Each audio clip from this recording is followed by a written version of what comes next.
Hello, and welcome to another episode of Cooking with Cleavage. Today, I decided to make chicken marsala because it is my cameraman's favorite meal, and he loves chicken marsala. And we went to the Saints game a couple of weeks ago, and then we went to Tommy's Cuisine to have food, and he had chicken marsala, and it was tasteless. So we're making chicken marsala tonight so that he can have good chicken marsala, okay? So the first thing I did after I prepped one medium shallot, finely chopped. I minced about two toes of garlic. And I took a whole pack of parsley and cut it all up. The recipe only asks for 3 tablespoons, but I figure if I'm going to be cutting parsley, I might as well just cut it all and use it for something else. And then I pounded, I have 4 boneless, skinless chicken thighs in here. And I pounded it, right, with a mallet, like you do with the tenderized meat. And I put it in this bag. It has 3 tablespoons of flour, 3/4 of a teaspoon of salt, and 1/4 of a teaspoon of pepper. I used white pepper. A lot of people like black pepper. Use black pepper if you want to, but I'm using white pepper. And then it says to on a medium to high heat, I guess. I just don't want to make it too high because I've been having this pan on for a while. It calls for a tablespoon of olive oil. So I'm going to take a tablespoon. Like I said, I keep my olive oil in the fridge. I know this isn't a measurement for a tablespoon, but I think that's about a tablespoon. It's definitely hot. You can hear it sizzling. And then I remembered, I needed butter for this because it calls for 2 tablespoons of butter with this olive oil. And I forgot. I usually buy like a whole bunch of butter. And then I keep it in the freezer until I'm ready for a new stick. Well, I didn't take the stick out soon enough, so this is actually a frozen piece. You can hear it. It's frozen, but this will make it melty really quickly, huh? Oh, that butter's browning. You see that brown already? Yum. I'm not going to use this spoon.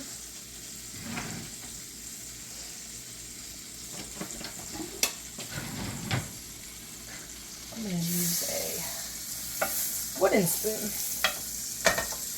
Wow, that's a lot. But we're going to get it all nice over here.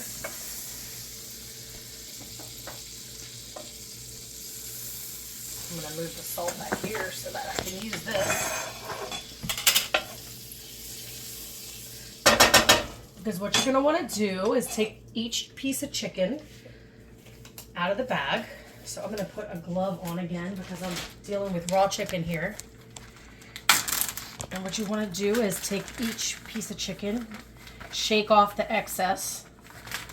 Looks like it didn't get enough flour on that piece on the back side.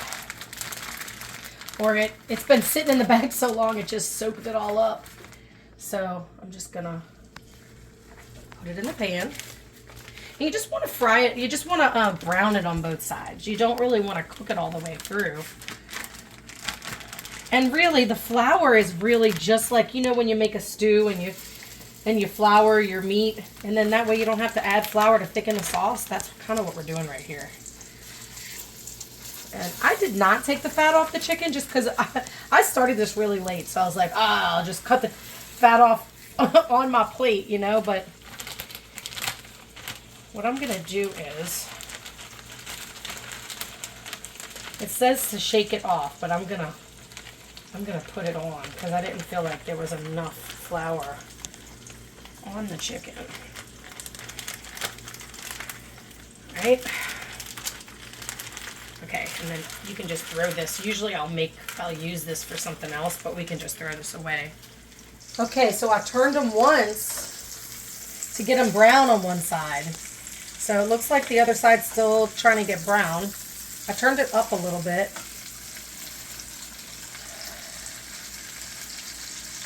And you see, it looks like the other side still needs to get brown. So it says it says 6 minutes, but I don't know if that means total on each side. So I just don't want to overcook them because you don't want to overcook your chicken. But I think it's going to be fine like this. We're just going to take it off after it's golden brown on the other side. And we're going to put it on this plate. We're just going to take it off and put it on a plate and set aside, okay? So I think this, I'm going to flip them again, and just to see, that looks like that's brown. That's brown. And that's brown. So we're going to take it off. We're just going to take them off and put them on a plate. Well, I'm going to take this one off first, because this is the one I flipped back first, right? All the chicken parts. Always reminds me of that, that commercial. Parts is parts. Okay. Oops. Okay, and then we're gonna add another tablespoon of butter to the pan. That's the part of the butter that wasn't frozen. And we're gonna let that melt down.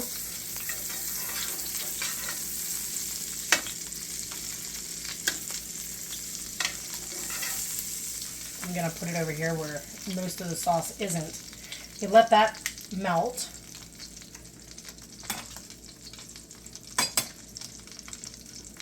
And then I have baby Bella mushrooms that are sliced, and I washed them, and then I dried them as much as possible. This is still melting, but I'm going to add the mushrooms anyway in there.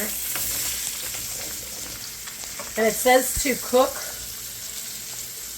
for like 3 to 4 minutes until they brown, until they start to brown. It says stirring frequently, but I don't think you have to stir mushrooms frequently. I think we're just going to kind of let them sit for a little while. Make sure they're all touching the pan, right? And then we'll stir them after they're sitting for a little bit in the butter. But they soak up this butter, y'all. They really do. This butter gets soaked up. So we're going to cook that. Maybe that's why they say to stir it frequently, so that you get butter all over the mushrooms, right? Come to think of it. Maybe turn that guy over. Some of the ones that look like they're not getting enough butter, or they're not juicy enough. Make sure it's, because they look dry, they're not really moist, so. And then all the flavors are going to penetrate nicely together. Ooh, I forgot these.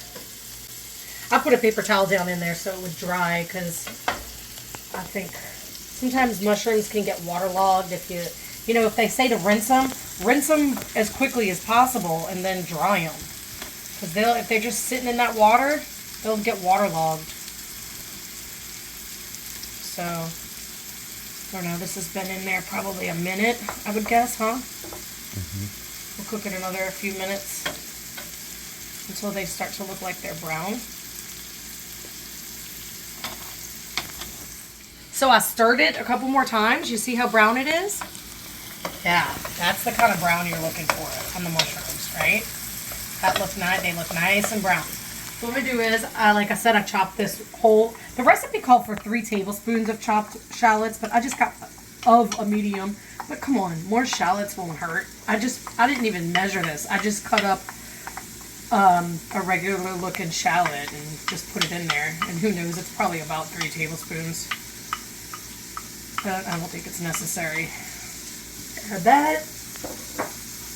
And you add the garlic. I minced this garlic.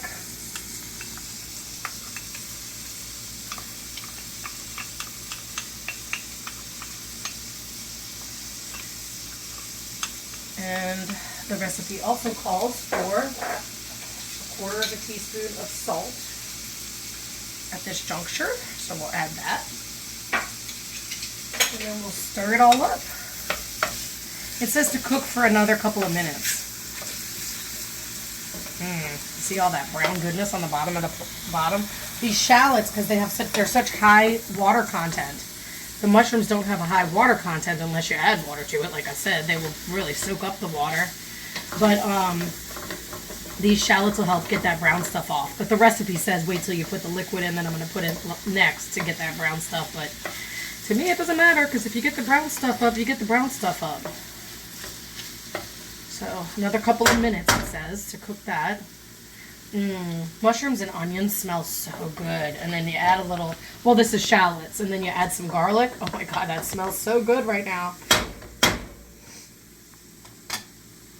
Okay, so at this point, it's been cooking for 1 to 2 minutes. You see how clear the shallots are? Okay, then the recipe calls for 2/3 of a cup. So here's the 1/3 cup measure, right? You just do 2 of them of chicken stock. I didn't make my own chicken stock today. So I just got the most natural one I could find at the store.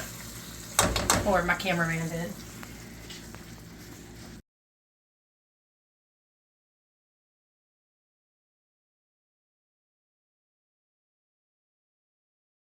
Okay, and then Marsala. I have a dry Marsala wine here. See, it says dry Marsala. I actually bought it for this reason, I think. And I never did make chicken Marsala. So then also 2/3 of a cup of Marsala wine. I'm gonna actually turn this up to 4. My this is like 4 is really high on this stove. So I'm going to turn that up just so it can come to a simmer because it really needs to come to a boil. And then the same amount of heavy cream. I have this heavy cream, so 2/3 of a cup of heavy cream. So all liquids are the same, 2/3 of a cup. That's easy, right? 2/3, 2/3, 2/3. Okay, and then I guess I should have put the cream in first so that...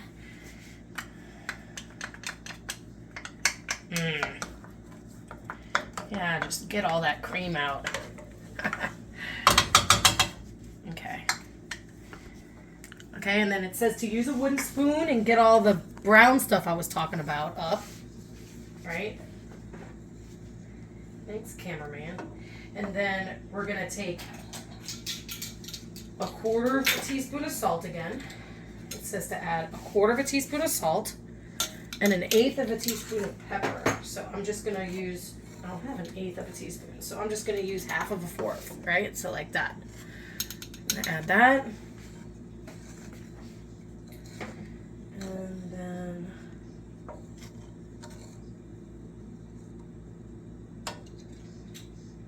okay, and then it says to bring it to a boil. So you want to bring it to a boil, so maybe I'll turn it up to 5.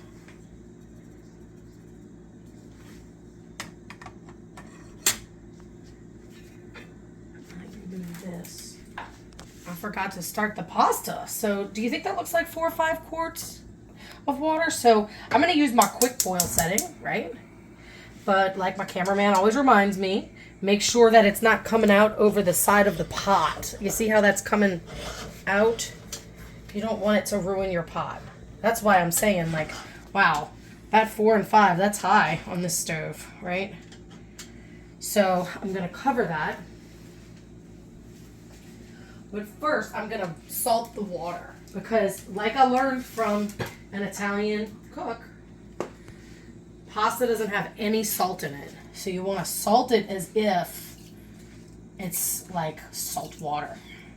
Okay? So I'm going to do that, and I'm going to turn that on to boil so that we can have that. So now this is coming to a boil. This is coming to a boil. That's what you want. You want it to boil.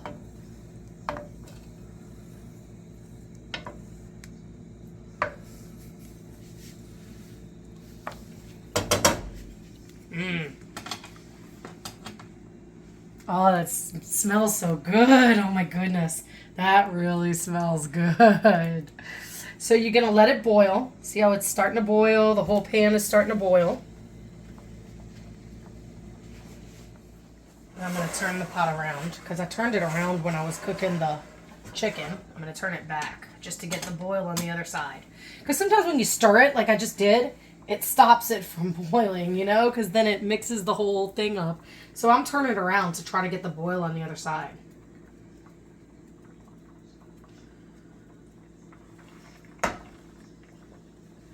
Ah, yeah, that works. Look how boiling that is.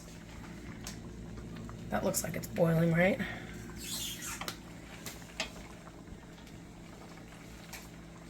Okay, that whole thing is boiling. So then you turn it down to a simmer, which I think is going to be... Too bad we don't have multiple utensil holders. I guess a 4 and a 3.5. 3 to a simmer. It needs to kind of do a high simmer. So 3, 2. Okay. I still want it to kind of do a simmer. So I'm going to do 2.5. And then you want it to cook for about 10 or 15 minutes. So this is 9:37. We're going to come back in, 47 after. Check on it. And it needs to be reduced by half. So you want it to cook until it reduces by half. I thought this would be more red, but I guess not. I don't know. Is this dish supposed to be red? I don't know. This doesn't look very red, but we'll see. I bet you it's going to taste great. We'll be back. Okay, I think I forgot the thyme. So I tried to find fresh thyme. I don't know if I said this to y'all already, but all my herbs died with too much rain this summer. I should bring them in. Next summer, I'll just bring them in. But it asks for like 2 tablespoons of fresh thyme. So I'm just going to do 2 big pinches of thyme. You don't want too much thyme in your food. Too much thyme can ruin it, right? So I'm just going to do 2 and rub it while you're putting it in there. And then I'm going to stir that in. See, that's reducing. But you want to make sure you cook it, when you're trying to reduce a sauce like this, you don't want to put the cover on it, because the cover keeps all the moisture in. And you want it to reduce, so you want some of the liquid to get out of it, You're trying to make the sauce heavier or thicker, however you want to say it. So, and then we'll come back as soon as that's about half reduced. Okay, so the water for the pasta is a rolling boil. So I'm going to put that in there. It's fresh pasta. I think I used this for the show for the beef ragu, so I had a little extra. So you just stir it in, right? And it starts to boil, so you cook this for 3 minutes. And I have my stopwatch ready because I like al dente. And I'm going to cook it for, even though it says to bring it to a boil first, right? It's supposed to be bringing it to a boil, then you cook it uncovered. Let's see if it'll get back to a boil. I'm always iffy about that. Like, why doesn't it just stay a boil? I don't know. And then this has been cooking. It was supposed to cook 10 to 15 minutes. So we still have, since it's reduced, but it doesn't really look thick yet. So I'm going to cook it for another, 47. Ooh, it's going to be ready to go right now, right? Okay, so what I'm going to do is I'm going to take, because it will thicken up more with the chicken in it. So I'm going to put this on the side just to give it a place. I'm going to add the chicken back to it. And then what I'm going to do is turn it. I'm going to put it in.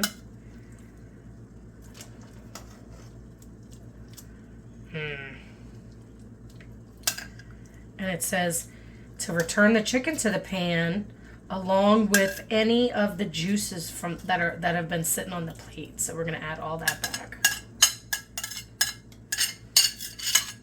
Ooh, sorry, Rebecca.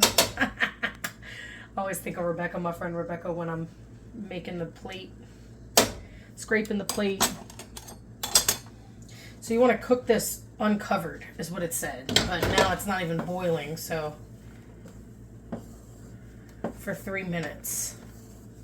I'm going to put that there so it doesn't get sauce on it. Okay, so my stop clock says 2:36 since we put the pasta in, so I'm going to taste it, right? I'm going to taste it. Oh. I'm going to take a little part of it like that. Also, what I want to make y'all know is, I think I told y'all this when I did it last time, but you take a little bit of pasta water and you're going to mix that back in, and that's how the pasta doesn't stick. So instead of adding olive oil to the pan, because what the Italian chef also told me is that olive oil makes the sauce not stick to the pasta. Okay. I'm going to drain this. Okay, so this has been cooking. It needs to be 2 to 3 minutes, so I think we put it in about 2 minutes ago. It doesn't look like it's thickened up that much. But look, it is saucier, right?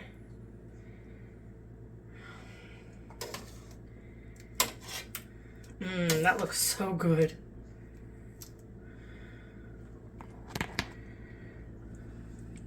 I guess we were supposed to reduce the heat. But I think that this pot is so large that the whole thing isn't getting the heat. So I didn't turn it down. Oops, this is supposed to be for the pasta. Okay, so I put the pasta back in I strained it and then I put it back in this pot. And I added the liquid. You see how it's not sticking together? Because you have that pasta water in there. And then what I'm going to do is put it on... I'm going to take these owls and put it on my... And then move this over here to let it kind of cool, right?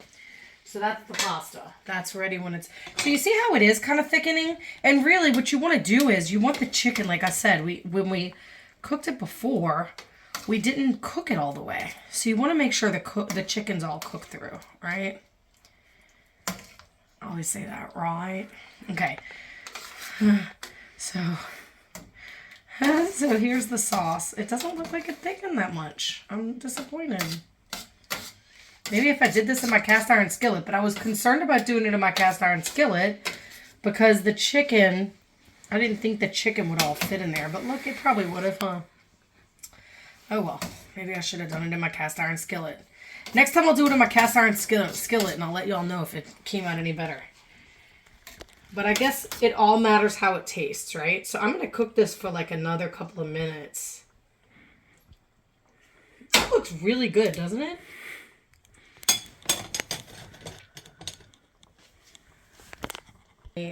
So the last thing is just sprinkling the parsley on top. It calls for 3 tablespoons, or 2 tablespoons or something like that, but I'm going to do that and then I'm going to cover this, even though I turned it off, so I could make a drink, okay?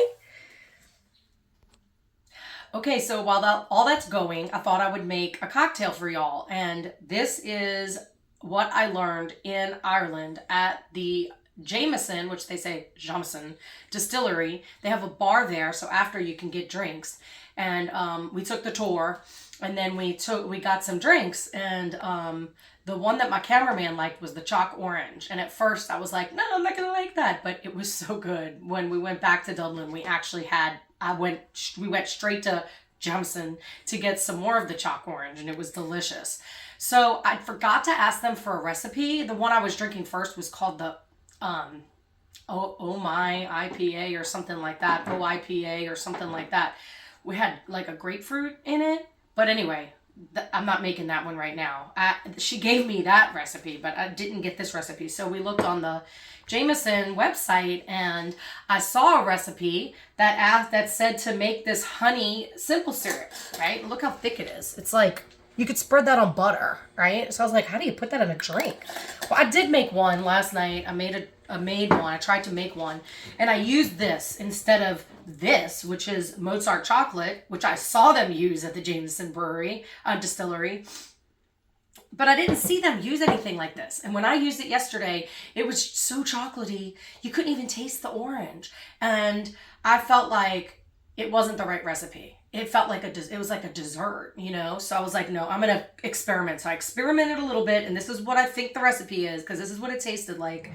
Okay, so you take Jameson Black Label, and you do 1.5 ounces of that. A little bit more than 1.5. That's 1.5 because I was a little bit low on that one. And then half of this Mozart chocolate, which I've used before, I think, for something else on this show. I know I've used it for something else in my house before. That's why when I saw it at the Jameson distillery, I was like, I know that. And it's funny because I only got this one time because they were out of the Godiva at Total Wines. So lucky me, I got to try it. And then it calls for 2 dashes of cocoa bitters. 1, 2. And 2 of regular Angostoras. This is what I wasn't sure about because the recipe on the top where the ingredients were, it called for orange bitters and then or chocolate bitters. And then in the breakdown of how you make it, it said chocolate bitters and regular bitters. I was like, do you use regular bitters or not? But I made this bunch of different ways and I think you do use regular bitters. And then orange bitters. 2 of orange bitters. 1, 2. And then you stir it in the glass. You make it all in the glass like this. That's more what it looked like. When I made this yesterday, it looked like a chocolate, like iced hot chocolate or something, you know, which if you ever go to New York, you can get frozen hot chocolate there. And then you just I just shaved this chocolate. I took Hershey's cocoa and put it in the freezer. And then you just sprinkle it on top. And they actually say to also garnish it with an orange twist. Now remember, a twist is not a squeeze. So what you want to do is you want to take some of that rind off of the fruit without that white part, which makes it bitter. And then you just take a little part of it and you twist it. I've showed y'all how to do this with a lemon twist before, but you could do it with any of the citrus. And that is a chalk orange old fashioned. Oh, just like I remember it. It's so good. Okay, so we're going to get started with everything else. So this is the end result. And I'm going to taste it. Ooh, yum. That chicken's done perfectly.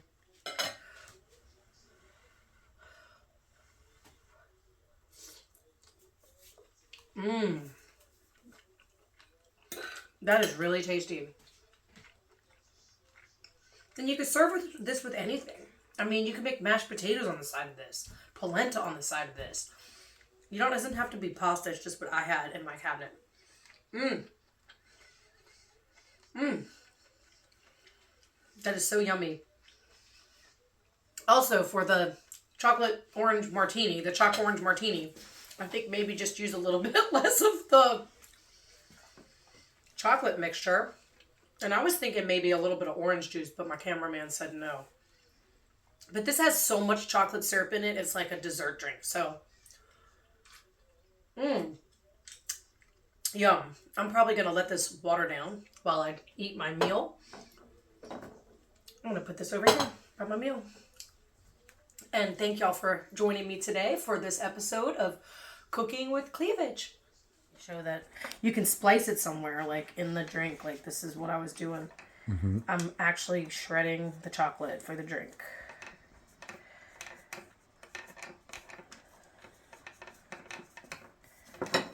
I think those are small enough. Right? Mm-hmm. Don't you think that looks good? Mm-hmm. That's enough for 2, right? Or should I do one more? Okay.